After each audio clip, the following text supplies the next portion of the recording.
If you're fed up of being told that you need to niche down, your content isn't landing, and you feel as though you're just constantly having to react and respond to the latest next trend on social media so that you can stay present, you can stay relevant, and you can continue to keep your business evolving and growing, then I want you to watch this video. Over the next 10 to 15 minutes, I'm going to walk and talk you through exactly why niching down isn't the way to go, what and how you can shift away from the rat race of algorithm-based content, trying to go viral, trying to get more eyeballs onto your screen, to creating content that connects, converts, lands perfect fit people into your world, and it's going to feel simple, easy, and it's going to be completely aligned. Now, a lot of what I'm saying may potentially sound too good to be true, but I want to be able to sit and walk and talk you through exactly why that's not working and why we now need a new way, especially in 2025. So first and foremost, I think it's important to note that there's been a lot of change in the industry over the last 6 to 12 months. People are more skeptical than ever. People are lacking in their lowest in trust, and people are overwhelmed with information. They've been completely bombarded, and they're a little bit fed up of DMs being spammed. And not only that, a lot of people have now had a lot of negative experiences that now means that they're tarring you with the same brush.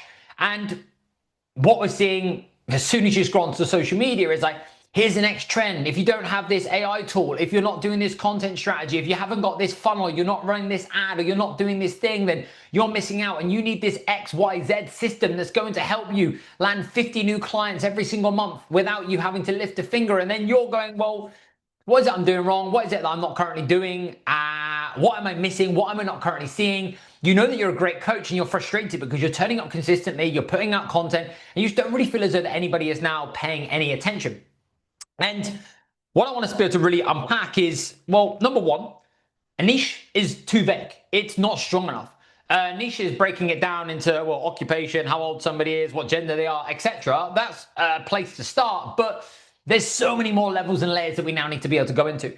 Number two, providing value. I can literally turn on ChatGPT and I can ask it anything and it can give me all the information and everything that I now need to know within an instant. So putting that information, sharing value is all well and good and it's got the right intentions, but again, people don't resonate, they can't relate, it doesn't land, and it's just going straight over people's heads. Number three, when you optimize for algorithm-based content, trying to get more eyeballs onto your screen, you might get more viewers, you might get more likes, you might get more followers, but that now doesn't mean that you're actually speaking to your perfect fit client.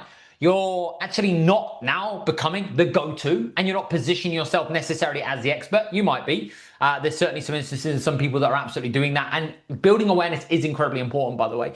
But when you're just simply trying to create content that's going to bang the algorithm so that you can try and get in front of more people, there's got to be a level of depth and understanding that needs to go on if we're now going to play that game. Otherwise, what ends up happening is you end up with lots of eyeballs, lots of followers, and you end up then with lots of poor quality leads, or you put out an offer, or you just say, hey, I've got this opportunity, and nobody seems to buy, and it's like tumbleweed. And then you're questioning, well, what is it? What am I doing wrong? Because I've now got all these views, but I'm not necessarily now being seen. So what I want us to be able to do is really find your voice, strengthen your message, and now sharpen your system. I want this to be simplified. And in order for us to be able to do that, first and foremost, we need to know the who. We need to understand the one person that you're now speaking to. And even this is exactly what I've been doubling down on, focusing on, and placing even more effort and energy into over the course of the last 6 months myself. And it's been the number one priority that I've had since I've started out in 2014, just getting really clear over who I'm speaking to. What are their feelings? What are their frustrations? How does that show up in their world? What are their beliefs? What are their values? What are the stories they're currently telling themselves? What are their aspirations? What are their wants? And then how can I start to really understand the inner makings and the inner world of that individual, and then can create content that's relatable, that creates resonance, that people now feel as though that you get me. And one of my biggest lessons was realizing and appreciating that your message isn't for everybody, but for the right person, it will be everything. And when I heard that, it, well, punched me across the chops, and I was like, that is so powerful. And that kind of aligns to one of my favorite quotes from Mark Manson, which is, you can't be seen as a life-changing presence to some without being seen as a joke or embarrassment to others. And it's realizing and recognizing that when you can really distill everything down into one person, one identity, who are they? And we can work through, and I'm going to give you a little actionable that you can go and implement straight away. That's when we can start to create content that really speaks to somebody's soul. We can start to help them feel understood. They feel seen. They're like, oh my God, that's me. And to give you a perfect example of how powerful this is, I want you to think about the last time you read a post, you listened to a podcast, or you watched a YouTube, or you were having a conversation with somebody and you were like, oh my God, I feel like that's me. That's what I'm struggling with. That's what I'm experiencing. I went through exactly the same thing. That's exactly what I've been bumping up against. I feel as though they get it. I feel as though they understand. And automatically there's this level of connection. And automatically you now can't help but feel closer to that individual, which then enhances the bridge of safety and trust, which is the very thing that we need to be able to get people to walk through and walk over. There's another level to this where we need to be able to help them understand the how, the old way versus the new way. What's your big idea? How do you take them from A to B? That's going to be another conversation for another day. But most importantly, we need to be able to lock in on this one individual. So I want you to be able to think about one individual in your coaching program right now that you feel really connected to, really aligned. And if you're like, if I could have 20, 50, 100, 200 of these people, like this person, literally it'd be like my perfect business. And I want you to be able to write down what are their frustrations, what are their feelings, and how is that currently showing up in their world right now.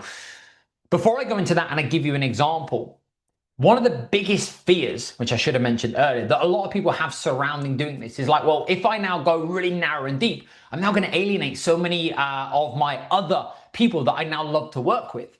And if I do that, am I now going to jeopardize my potential and my opportunity to now be able to land more clients? And I'm going to jeopardize my opportunity to be able to grow? Or what about that client that isn't that perfect fit client on the surface, but they've been so incredible to work with? And what I said to one of our coaches the other day, it's like, these people are still always going to work with you because they relate to you. There's a level of connection to you. They see elements of themselves in you. And there's going to be like those, I said to them, like unicorns, like people that aren't necessarily going to be that one person, but they're still going to be like, right, that's my guy, that's my girl, that's the person that I need to speak to. Even though they're maybe not directly speaking to me in every single thing that I say, I really vibe with them. I really align to them. I really value what they're about. I really value their values and how they live their life and what they do and what they stand for and the journey they've been on. There's so much that I connect with. And also, people want confidence and people want certainty. And when you are so confident and certain in what you do, who you help, how you help them, you're able to communicate your message in such a powerful way. You're able to tell stories. You're also allowing yourself to be seen. That's when people actually feel more compelled and they gravitate towards you anyway. Instead of it being like, hey, here's me. I'm doing lots of different things. I'm trying to work with everybody. So let's give you a real life example of exactly now what that looks like. And I'm going to share like our example of exactly frustrations, feelings, and how is it currently showing up in coaches' world at this present moment in time. Because, quick example, there's a whole host of different coaches. So I could go niche down, right? I'm going to work with coaches. Well, there's the coach who's just started out on the gym floor, that's just passed a PT qualification. There's a coach who's now already busy as anything on the gym floor and they now feel stuck and they can't do any more hours. There's now the coach who's on the gym floor that doesn't want to be in the gym floor, that now wants to move online. There's the online coach who's now just started out online and they're trying to grow. There's the online coach who's now full, they're busy, they now feel stuck. There's the online coach that's now at a point where they're looking at a hiring team and they're looking at the next phase of their growth. And there's the online coach who's now already got this level of coaching scalability. They've got a team and they've got the systems and they've got this big brand, but they now feel incredibly stuck and they feel there's a whole host of different things to go on. You've also then got gym. There's so many different types. So we have to be able to recognize, well, you know, John, who's just passed his PT qualification, who's now looking for his first time clients, has got completely different problems and is in a completely different place to Sarah, who's got 200 coaching clients.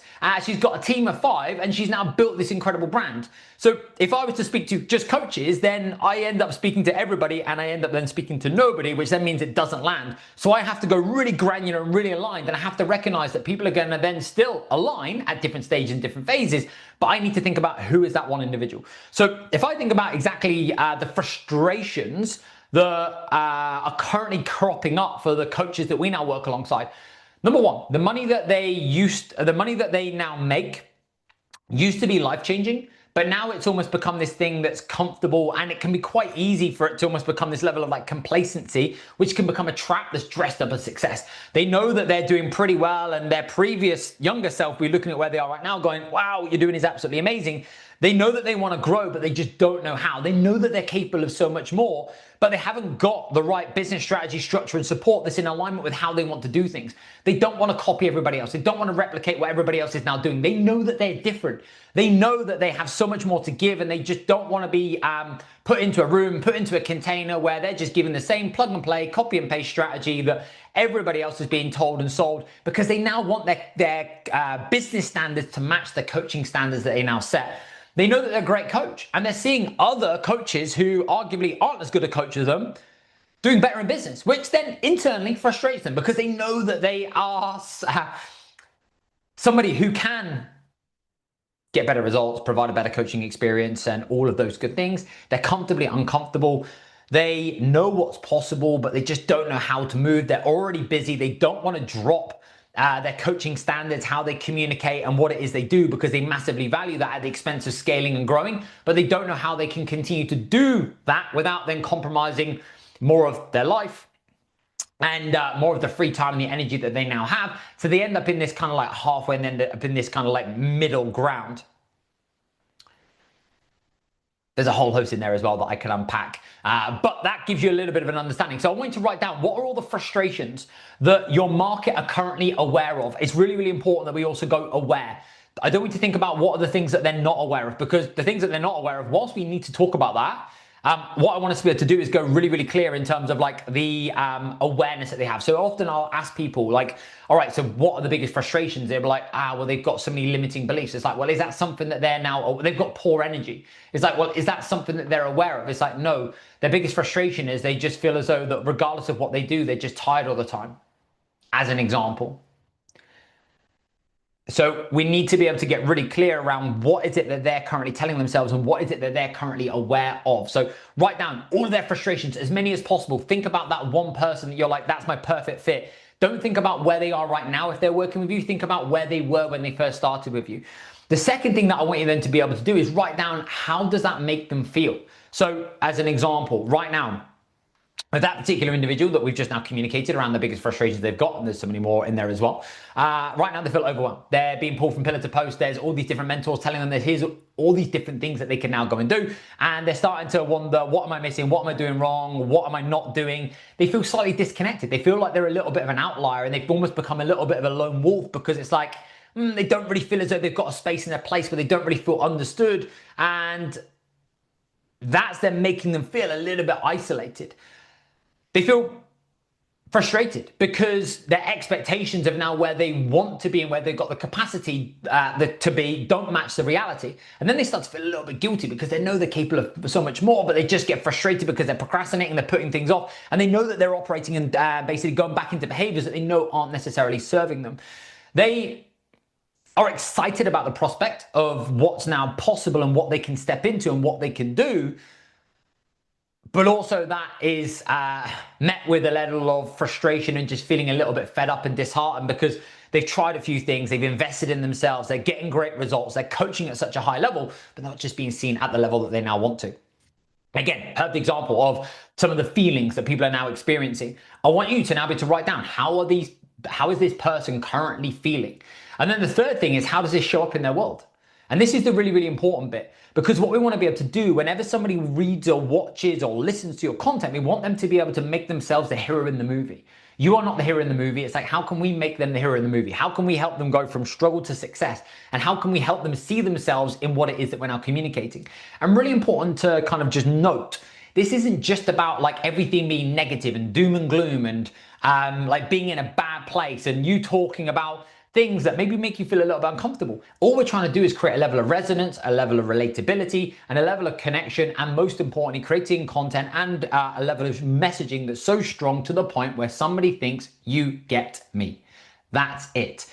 When you can do that, that's when you lead from person first content, and that's when you don't have to go viral. You don't need to bang the algorithm. Don't get me wrong, all those things can be powerful and advantageous, but you need to have the right messaging behind it in order for everything else then to be amplified. So how does this show up in somebody's world? Number one, they're scrolling on Instagram and they're just looking at all these different mentors, all these different coaches, and all these different people doing lots of different things.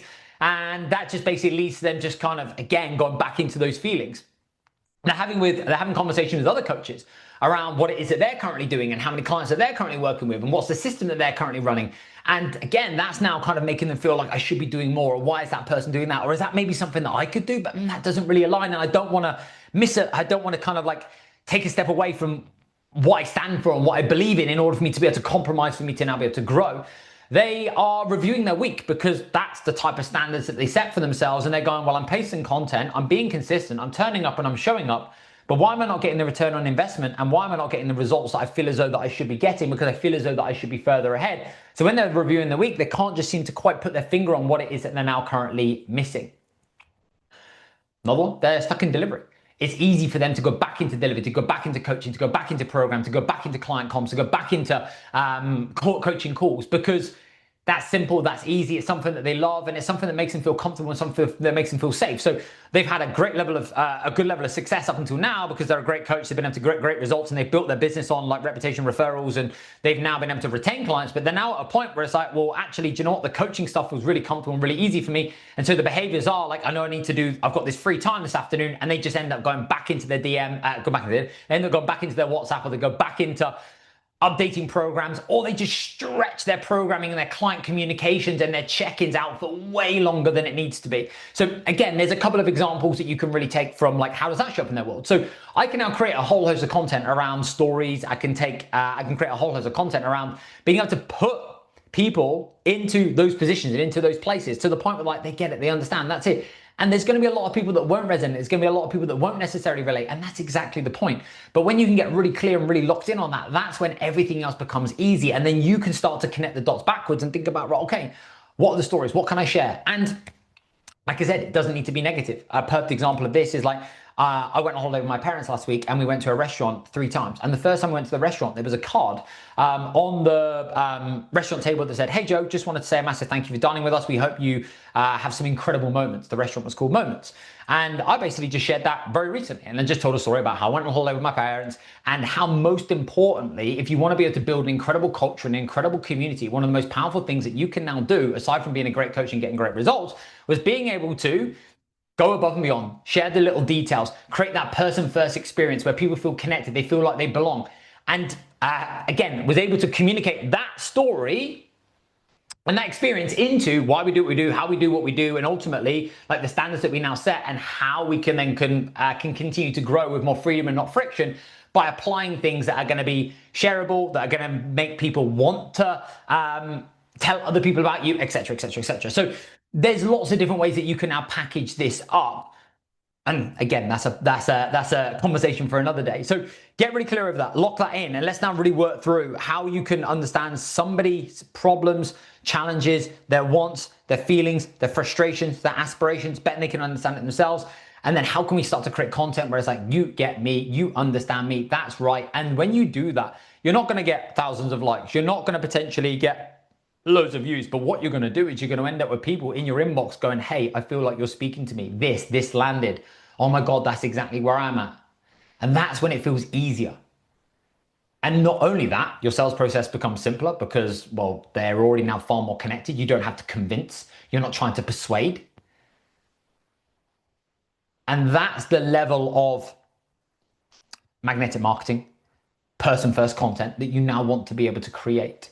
People want stories, people want connection, people want relevance, they want resonance, they want relatability. When you can provide people with that, and you can get really clear around that one person. Now, important to note, when you first start out in the industry, you're going to have to work with lots of different people. And as you grow and as you evolve, that one person that you're speaking to is going to shift and change and grow as well. And that's okay, because you're always growing and you're always evolving.